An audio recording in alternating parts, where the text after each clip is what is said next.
সন্ধ্যার নাস্তায় বানাচ্ছি বাটার নান। গরম গরম নরম নরম নান খেতে যেমন মজা, বানাতেও তেমন ভালো লাগে। ভাবলাম আজকে একটু ভিন্ন কিছু করা যাক পরিবারের জন্য। প্রতিদিন একটা চিন্তা থাকে, আজকে সন্ধ্যায় কী নাস্তা বানাবো। ছোট্ট একটা প্রশ্ন, কিন্তু এর ভেতরে কতটা ভালোবাসা লুকানো থাকে। সংসার মানে শুধু দায়িত্ব না, সংসার মানে সবার মুখে হাসি ফোটানোর চেষ্টা, ছোট ছোট জিনিস দিয়ে খুশি করার চেষ্টা।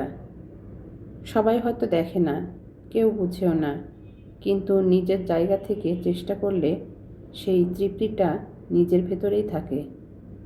সমাজ অনেক কথা বলবে, কে কী করছে, কে কী পারছে না, সব কিছু নিয়েই কথা হবে, কিন্তু শেষ পর্যন্ত নিজেকে ঠিক রাখা, এটাই সবচেয়ে জরুরি। নিজের কাজটা মন দিয়ে করে যেতে হবে, কারোর জন্য না হোক, নিজের শান্তির জন্য। এই যে বাটার নানটা বানাচ্ছি, হয়তো খুব বড় কিছু না, কিন্তু পরিবারের একটা হাসি দেখার জন্য এটাই যথেষ্ট। তো অনেক কথা বলে ফেললাম। এর মাঝে আমি রুটিগুলো তৈরি করে ফেলেছি, এখন সেঁকে নিচ্ছি। রুটির উপরে বাটার ব্রাশ করে দিয়েছি, এপাশ ওপাশ ভালোভাবে সেঁকে নিচ্ছি।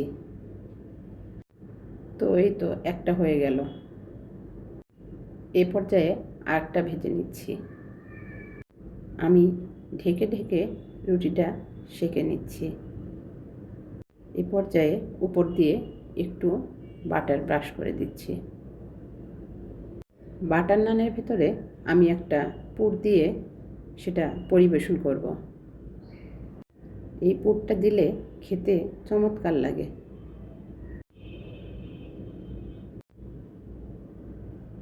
তো এই নানটাও হয়ে গেল।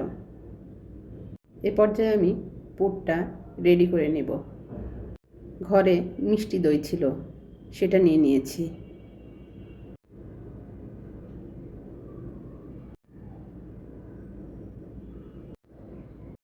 পাশে আরেকটা নান হচ্ছিল, সেটা আমি উল্টিয়ে দিচ্ছি।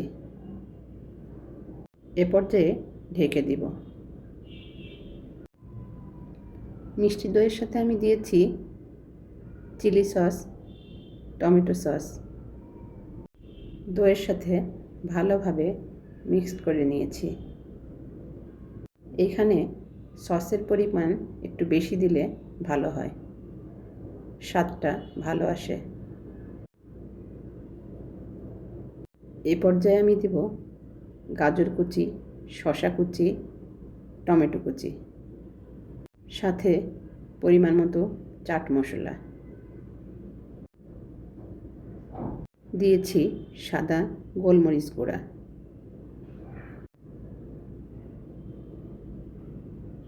দিয়েছি, পেঁয়াজ কুচি, কাঁচামরিচ কুচি। সব উপকরণ ভালোভাবে মিশিয়ে নিয়েছি। সবশেষে সামান্য লবণ। এ পর্যায়ে এই পুরটা নানের ভেতরে আমি দিয়ে দিব।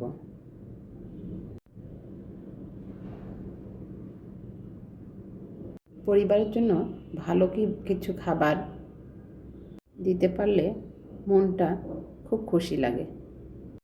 আর যদি তারা খেয়ে তৃপ্ত হয়, তাহলে এই কষ্টটা সার্থক হয়। তো আপনাদের কেমন লাগলো অবশ্যই কমেন্টস করে জানাবেন।